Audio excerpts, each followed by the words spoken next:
The first advice I give to 98% of cases is to go raw. I think raw food for cats and dogs is the healthiest and very often a very easy option, and that is my strong recommendation. People have tried to complicate feeding dogs for years, having to be scientifically made, veterinary recommended. What a dog should eat is a rabbit or a pheasant. And it's not complicated. A rabbit consists of meat, bones, skin, hearts, brains, livers, kidneys. But you don't have to get it exactly right. We don't have nutritionally balanced diets for our children. If you were to give your child an all-in-one, nutritionally, scientifically doctor-approved diet, which is dry, contains nothing natural whatsoever and nothing fresh, you'd be put in prison. But that is what we are advised to feed our animals. And it breaks every rule that we know, that our doctors tell us all the time. 5 a day. 5 raw things a day. There's nothing raw in traditional dog foods. There's no variety. There's nothing natural in a lot of them. It breaks every rule there is, and yet for some reason it's so recommended. So it doesn't have to be complicated. So what will I feed my dog? I would feed it a rabbit.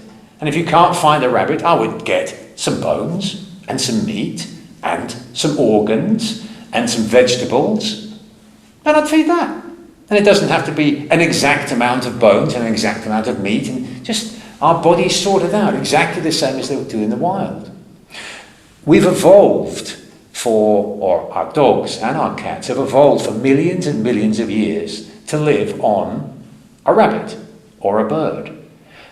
And that's what their guts are designed to do. And it's only relatively recently that we've changed the diet from something that was totally natural to something that's totally unnatural, containing things possibly like soya, which they've never eaten. I think we would see dogs living longer. I think a lot of the routine interventions would be unnecessary. I think we'd have a lot less dental work. Certainly routine dental work in terms of rotten teeth, tartar accumulation, and gum disease. I think we would have fewer obese dogs.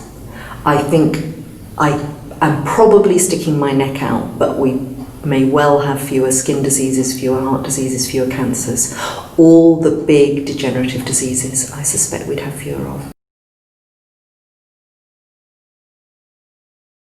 Well, processing changes everything. So first of all, I mean, it changes the whole situation. And you also, once you're cooking things, you can't use a ground bone product.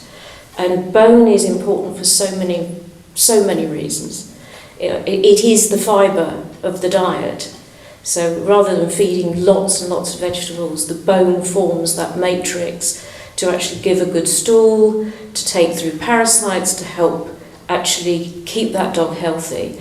But the minute you move away from a raw diet, then you can't use the bone portion correctly. So that's one of the most important things for me. But also the whole texture of the meat, the way it's broken down, the way it's presented in the stomach, everything changes the minute that food is cooked, and changes again when it's processed more heavily into something like a kibble.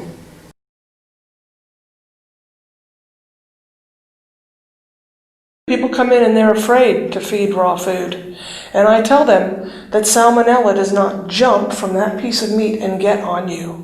This is not a mysterious thing. You have to use common sense when you're handling raw meat, just like you do when you handle it for yourself.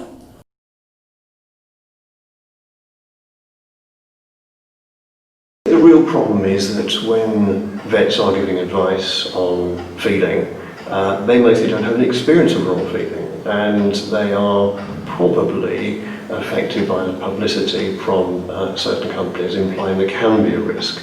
But in practice, my own dogs have had raw food. Hundreds of my clients have put their dogs on raw food for years, and I've never come across one single problem, safety-wise or health-wise. In fact, they're always healthier. I'd say try raw food out for their own dogs for 3 months and then speak with the heart. That's all I'd say.